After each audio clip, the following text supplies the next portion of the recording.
Sir, जैसा कि सबको पता है, सोशल मीडिया पर, मेन स्ट्रीम मीडिया पर, दुनिया भर में अयोध्या में राम मंदिर के जो चर्चे हुए हैं, बहुत सारी खबरें इस हवाले से अभी भी जो है वो गर्दिश कर रही हैं। अगर हम बात करें तो चीफ इमाम उमर अहमद अलियासी साहब, जो कि अयोध्या में राम मंदिर की तकरीब में शिरकत के लिए गए थे, उन्हें अब जो है मुख्तलिफ धमकियों की कॉल्स आ रही हैं, उनके खिलाफ फतवा निकल आया है।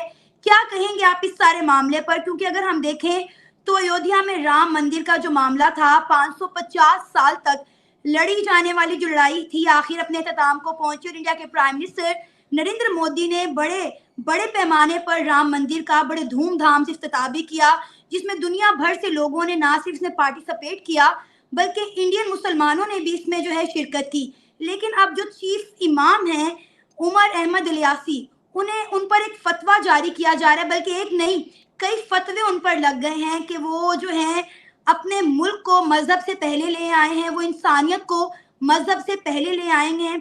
क्या कहेंगे सर आप इस सारे मामले पर? इंडिया का मुसलमान परेशान है, डरा हुआ है, डरा सहमा है। मैडम, डरा सहमा अगर मुसलमान होता तो ये फतवा जारी करने की हिम्मत ना दिखाता।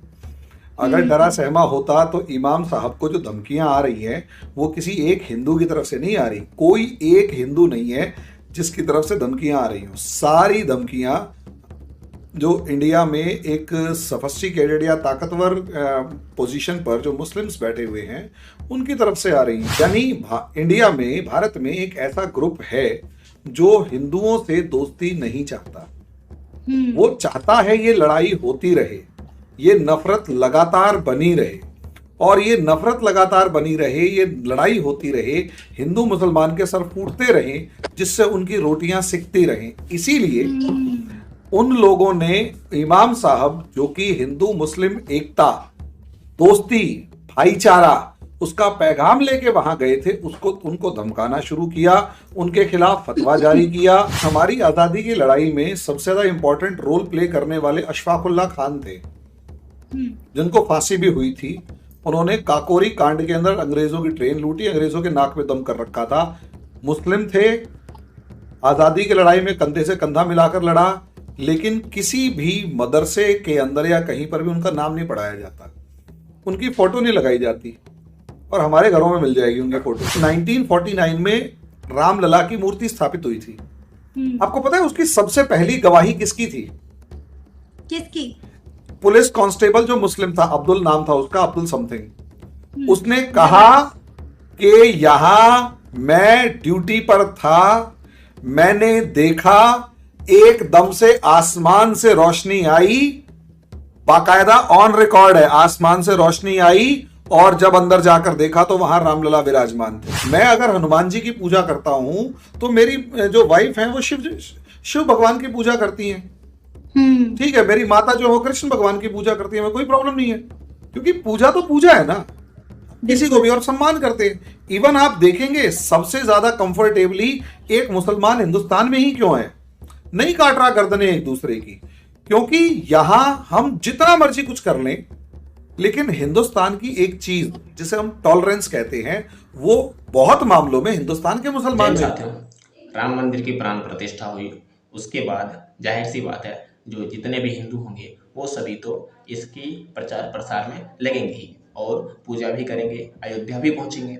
लेकिन दूसरी तरफ और इस्लाम धर्म को मानने वाले लोग भी वहाँ कुछ बंदे गए क्योंकि उनको श्रद्धा है, ठीक है। और हर धर्म में ऐसा होता है, कुछ हिंदुओं को भी इस्लाम धर्म की इज्जत करते हैं और कुछ इस्लाम के लोग भी हिंदू धर्म की इज्जत करते हैं।